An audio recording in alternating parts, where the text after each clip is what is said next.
is everywhere. This is humidity hair. I washed it, I just don't care. It's just hair that's flying everywhere. Hello, everybody. Is anybody here? It's just a top fans. Who's top fans? Top fans. It says top fans. I don't know what that means. This is this is very much. I only just noticed. I've just been hanging around all day, and I just looked and I went, oh no.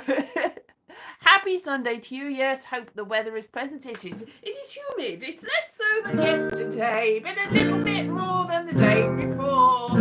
It is hot. We do have, there's been a lot of stuff saying that we don't have air conditioning. We do have a big fan in my house, a big fan that's very noisy, and also a HEPA filter to suck out the dust created by the big fan. We've also got windows, so it's all great.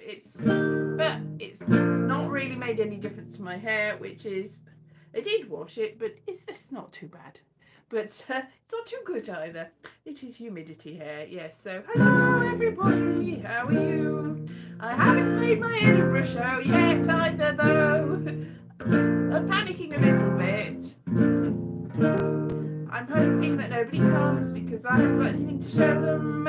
It'll be lovely. Now, I have been stacking up the interviews for the online What Is It Now show, where I interview other people doing shows, which is much more fun than doing my own show. I do like doing my show, but to be honest, there's a lot of expectations because people come and they're like, be good, and I'm like, oh no. Like, actually, somebody came last year. There was only 2 people in the audience that particular day, and I'm like, hello sir, why did you come? Because I've seen your show where you interview people. I'm like, oh no. And he went, yes, oh no. He wasn't impressed by me. He wasn't impressed by me. And why would he be?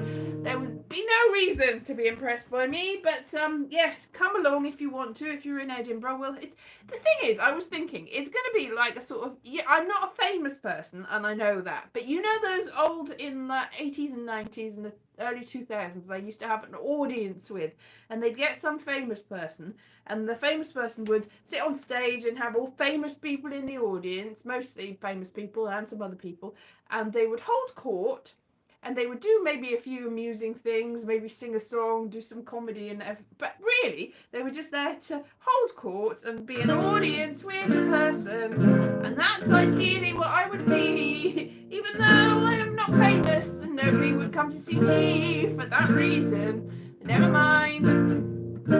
That's ideally my career. It's like I would ideally have like a column in a newspaper, and be just people come and see me for the fact of maybe like in a circus or a carnival, come and gawp at me, and that would be pretty much the only reason to see me anyway. But quite a lot of audience with, yes, an audience with political people, that would be terrible. An audience with Anne Widdecombe.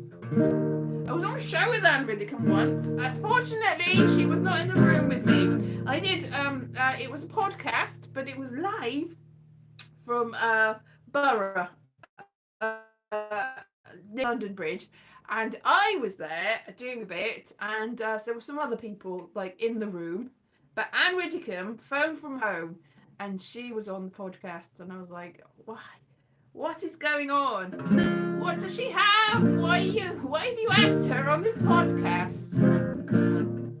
That's probably still available somewhere. It's like, well, the thing is, you ask people on the podcast because they are notable or famous or they've got something to say. So I can see why you would have Anne Widdecombe. It's quite impressive for a little podcast to have Anne Widdecombe. But really, if you're an American or a Canadian or somebody that's not British, you probably do not know who Anne Widdecombe is. Anne Widdecombe, Anne Widdecombe, come to the fair, Anne Widdecombe, Anne Widdecombe. And the old grey mare, Anne Widdecombe. Yes, she is a British politician, an ex-Tory politician, and then she stopped being a politician for Tories, and then she started to go with Reform, who are quite a lot more right-wing than the Tories in many ways, and she's a bit of a loon. Can you for saying that a politician's a bit of a loon. Like the bird. Like the loon by which the Canadians have lovely coin. So is that an insult? No, she's a bit of a coin from Canada. A Canadian coin is what I would say she is. Yes. Swivel-eyed loon. It's a common phrase that is apposite.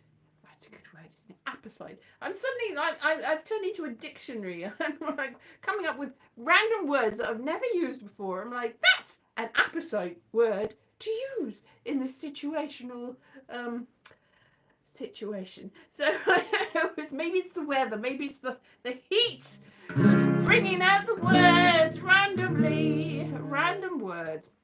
So yes, so I don't know who's going to be in Edinburgh to see me, but probably not many, because the first week is the Oasis concert. So most of the hotel rooms for people that would ordinarily come to the Edinburgh Festival Fringe, or indeed the Edinburgh Festival, which is more highbrow and which I would never be invited to be in. You have to be invited to be in that, and I have not been invited, so that's enough of that. I'm not likely to be. That's more opera and posh stuff, like really expensive. Great. They sometimes have comedians and things and theatre people, but it's usually notable people like Anne Widdecombe. No, but this year they should invite me. Maybe they should. I almost applied for Just for Laughs in Montreal after I'd been doing comedy for about 3 months. I was gonna send them a video, and my mother said it was a good idea, and then I didn't send the video, which was probably the best idea, and I never got to do it, and now it is gone. I never got to do the Montreal Comedy Festival, and now it's gone. It's gone. So things I regret, probably not, because if I'd have sent them the video, I'd have been laughed in the wrong way, laughed out of, and never been invited to Canada. But I did almost apply. I had it all ready to go. I almost also applied to be on Stars in Their Eyes back in the day. Stars in Their Eyes. Do you remember that?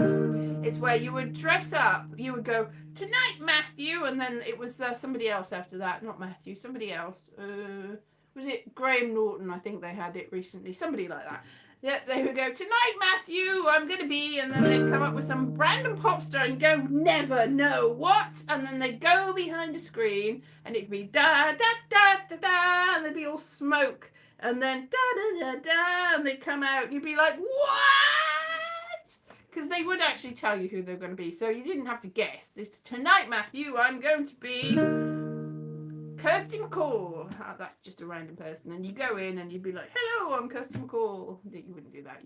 You wouldn't introduce yourself. You've already introduced yourself. You just do the singing. I actually met somebody. The first comedy gig I ever did on the Wibbly Wobbly Boat, which went really badly, very badly.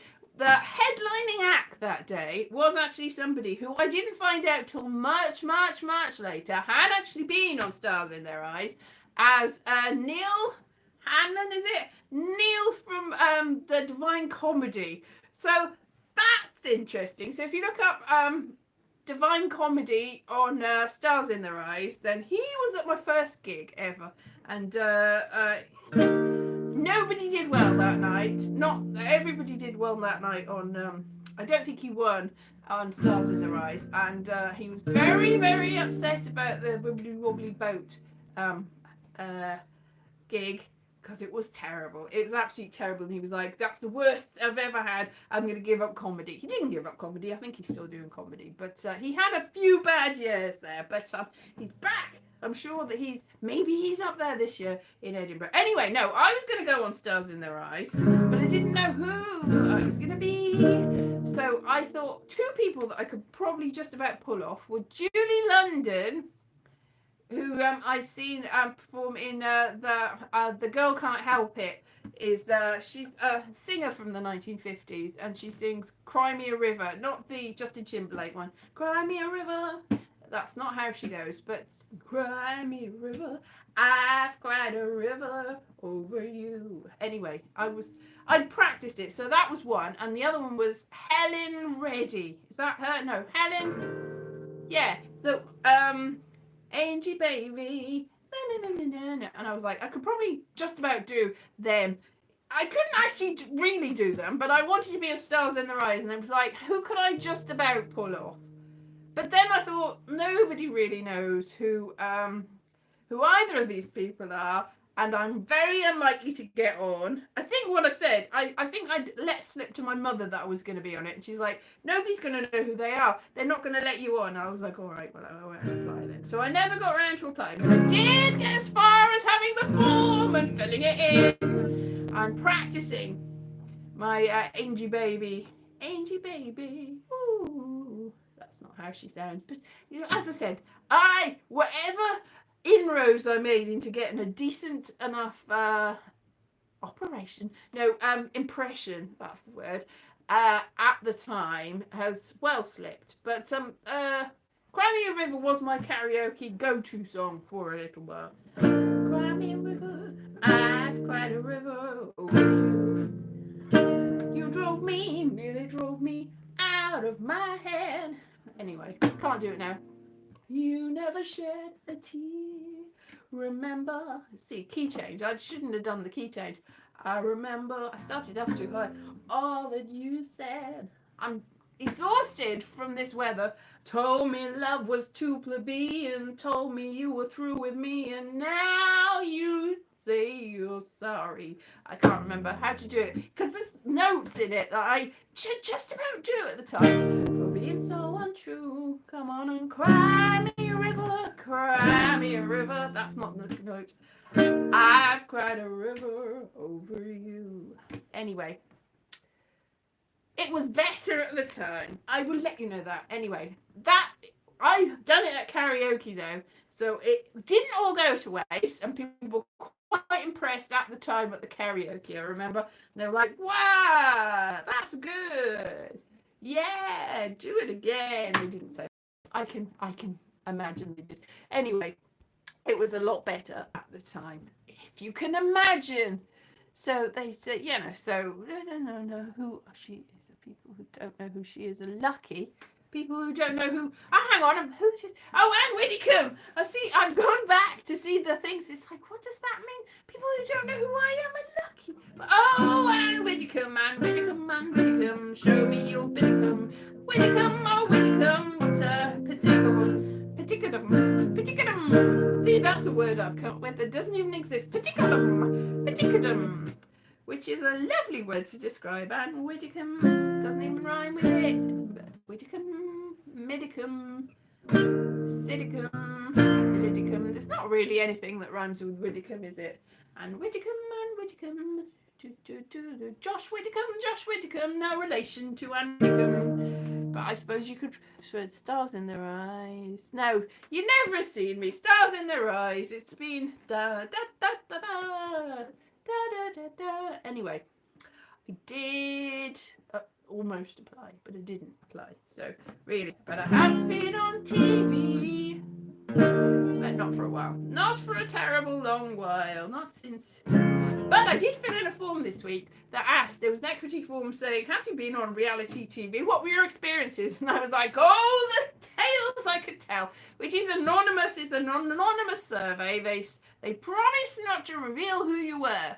But I'm like, I vented. Oh, yes, have I been on reality TV? And oh, no, was it a good positive experience? I would say not. And how did this impact your career? Not at all. Absolutely in no way, shape or form. I thought maybe I should have struck while the iron was hot and used it to propel myself to stardom, but it wasn't really properly publicized. Nobody really knew about it. And as soon as it finished, they stripped all the websites. They destroyed any evidence that it even existed. So I had no hope and no chance. It's like, oh no. But who was on that? I mean, was there people on it? I've got a funny feeling. I don't think. You know, Davina De Campo, the drag queen singer, the opera singer. I've got a vague feeling that they were on it, but I'm like, no, maybe that was. Are they even old enough to have been on it? It's 2008. I suppose they are. Maybe they were quite young. I don't think that they were, though. There was definitely a drag queen, but I don't know whether it was that drag queen. There was definitely, because I know in the finale they had us all sing, hey, hey, what's that? Take That song. I didn't even know the Take That song. I was like, where you coming from? The one they use a lot of time. If you ever watch like Pop Idol and Britain's Got Talent, stuff like that, they use that song a lot now. But I never heard it. But I suppose if you're moving in reality TV talent show circles, which is one of the things the people on the forums had a gripe about me and the other people, is that we hadn't been on any of the other TV talent shows. We were known on the circuit of the community, the TV talent show community. It's like, what? Is there a TV talent show community? Well, this is a new one to me. I had actually, way before that, been a judge in Ross and Wye's Search for a Star. I was a guest judge, which I'm pretty sure I've told you several times. And one or two times, Robbie Williams' father came and was also the guest judge. And then in the finale, which I thought that I'd be like a shoo-in to be invited because I was the star judge, really. Before Simon, this is a long time ago, before Simon Cowell was a mean judge, I was the mean judge. It's like, I was that horrible judge. I should probably never sleep at night for being so mean and horrible. And I wrote about it in the local papers and everything. And I was like, if I write horrible things, then at the beginning, then they won't make me spend my Saturday going to this. Because I actually wanted to be a contestant, and I asked the person that was running it, can I be a contestant? And they were like, no, you can't be. You can be a judge, and you can write about it. So I'd write the most awful things about the contestants, and I'd say terrible things. The feedback, it was like, I would say nice things about them normally, but sometimes I was like, this is too much. How many times can you listen to Angels by Robbie Williams? And then Robbie Williams' dad came and was a guest judge, and I thought, and now he has to listen to this as well. But anyway, I thought, they kept asking me back, even though it was horrible. It was like, no, we like that. We like the fact that you're horrible. We like it. Carry on doing that. But then in the end, at the very end, they asked Robbie Williams' dad back, and they bumped me. And I wasn't a guest judge, and I was expecting to be. But I turned up, and I was like, all right, not allowed to be a judge, whatever. They did invite me on stage and give me a big bouquet of flowers, and I sort of danced on the stage. I was like, whoa, la la la, being like, well, I'm gonna be showing up like a diva, like the proper diva I am. I'm a bit of a swell-headed show-off sometimes. And I was like, oh, thank you for this bunch of flowers, and hamming it up and everything. I was like, I'd never forgive you for bumping me for Robbie Williams' father. Anyway, so I should know that it's a hard life being in a talent show, and all the people from the talent show had to be amateurs to enter. And I'd be like, well, why are they professionals? They're pretty good. But then they said, no, because they are on the circuit and they go to all these talent shows and they win all the money, and that's what they do. They are the community, the talent show community, which I suppose now has morphed into the TV talent show community, and it was the ones that dissed me and hated me. And now, maybe I got my just desserts, because after being quite scathing about the talent show community, I was part of the talent show community, but they wouldn't have me as one of their own.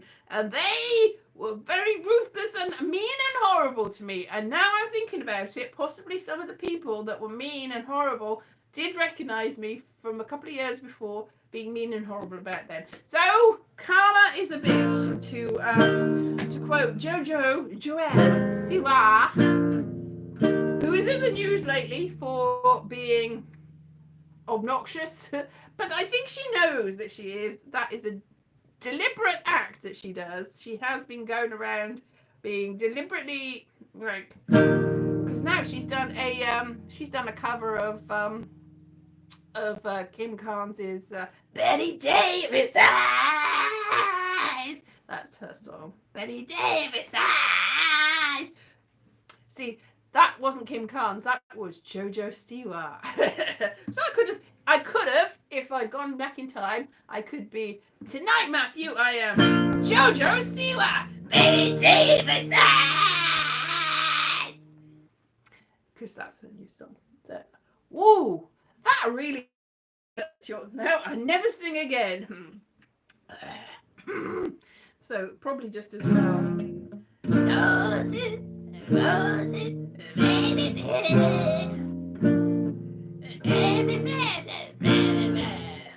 needs to make you mad. Yeah. Gone with the wind. Be careful. Too late. I've ruined my vocal cords forever, and I blame Miss Jojo Siwa. Miss Jojo Siwa. Oh, my hair has gone very, very, very, very humidity hair at the moment. Yes, so. Betty Davis Eyes. She's got like a blonde wig. I'm like, why is she? That's because she doesn't look like Kim Carnes, and she doesn't look like Betty Davis, and she thinks she looks like Marilyn Monroe. Well, what has Marilyn Monroe?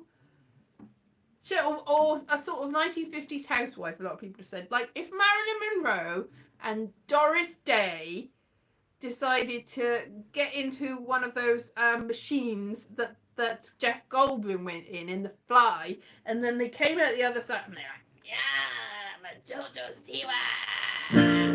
So, Betty Davis, clone. With a little bit of Marilyn Monroe, a little bit of Doris Day, and a lot of Jojo Siwa, and a big fat fly for measures as well. Betty Davis fly. Yeah. That's what it was. That's what's happened there. Oh, good Lord. Anyway, you probably, this is more of a TikToky thing. A TikTok thing that you probably will not have seen if you haven't gone there. It's a very different situation there. It's like that community and this community don't necessarily mix. You hear rumours from the other kingdom. The kingdom that you kind of cross the borders of. If you're popular on one place, you're not necessarily popular on the other place. And I'm not popular on either place, so I should know. I should know. Anyway, oh, good Lord. Anyway, so that is that. So it's been a hot week, and it's apparently going to still be hot this week. And I should probably start working on my show.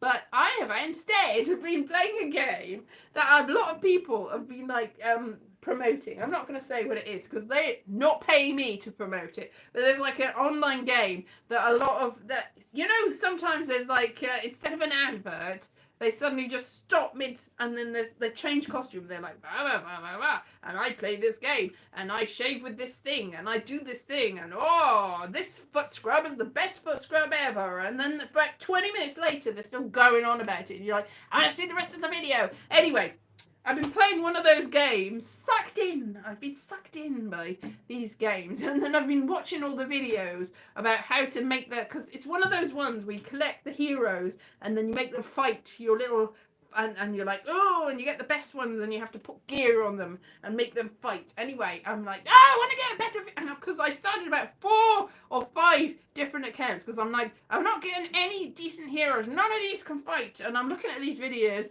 and looking at these videos of all the heroes that are the best ones for certain situations. I'm like, I've not got any of those. It's like, well, if you haven't got this, they're saying in the video, then get this one or this one or this one or this one or this one. But it turns out you have to pay loads of money to get these, and I'm not paying for it. I'm going to get the free accounts, thank you very much, which means no. So I've got about 4 accounts where I've got they're like rubbish teams. It's like, these are the ones that you throw in the bin. These are the little avatar people that move around. You can move them around. You've got a little thing, a tavern it's called, and you put them in and you like look around and you power them up and you put all the special gear on them and stuff, and you're like, whoa, look at the animation, that's cool, that's a cool one. And you think, oh, I reckon this one's going to be really good. I'll look at the video and see which, can I do a lot with this? And they go, that's the worst one ever. Throw it in the bin. Feed it to another one, because you can feed. It's like cannibalism. You can feed them to the most powerful one. So all the minor, it's like society in a microcosm. You can feed all the little minor little avatar people to the fat, big, more important, legendary ones, and then they become more powerful, and all the little people are destroyed. But when I look it up, they're like, nah, you should just get rid of them. They're all rubbish. You've got nothing. So I'm like, I'm going to get something. So I started one this week, and it's like taken me a month to get anywhere. I started one this week, and I immediately got like loads of these really good ones. Like, yay, yay! But I'm like, oh no, because that means I have to play it. And it's taking up all my time, and I shouldn't. It's just a distraction from life. Anyway, you don't even know what I'm talking about. But trust me, don't get sucked into this, really. So, baby, it's cold outside. Yes, be careful.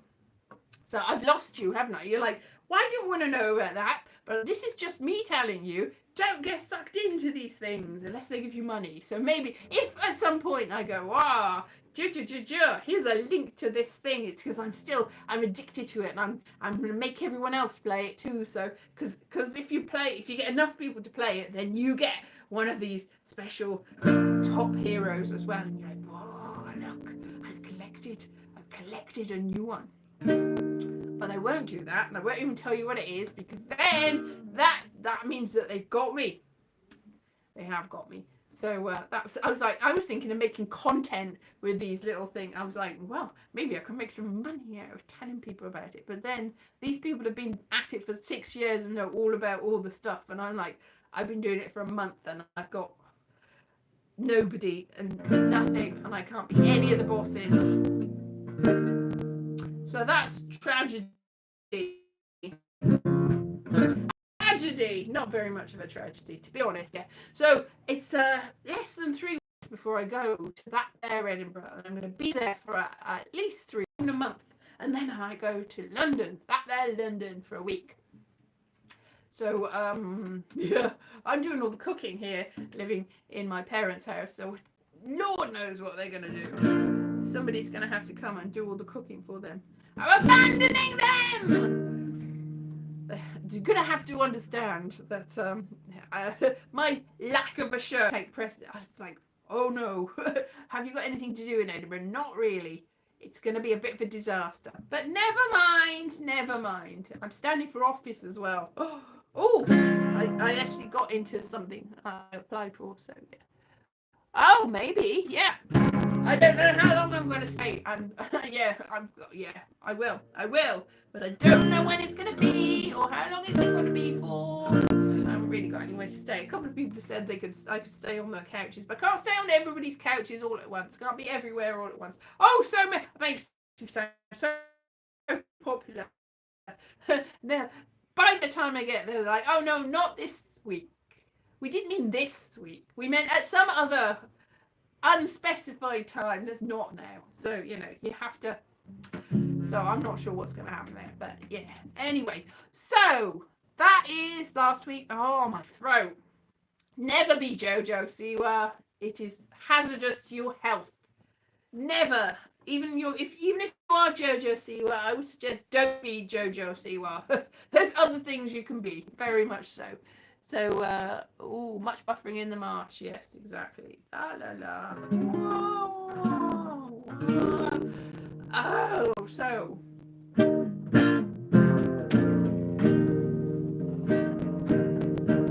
It's been a week of heat. It's been a week of very much less than a week. It has been a week, but it's been a week. A very weak week. A week. Stuff.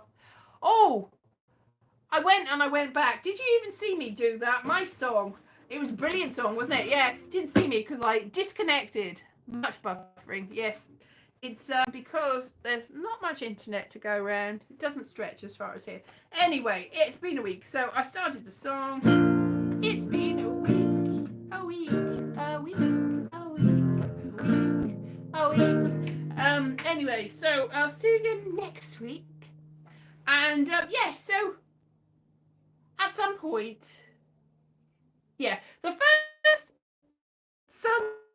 Sunday when I'm in Edinburgh, I have interviews that I've lined up for people, but I have to go back to do a Zoom on the Sunday. So I will be probably in the flat in order to do a Zoom for this. So I will see you on the third. Yes, the 3rd of August. I think I probably will do this, and I try and keep that up. But I can't promise every Sunday will be the same, but I will try to get some.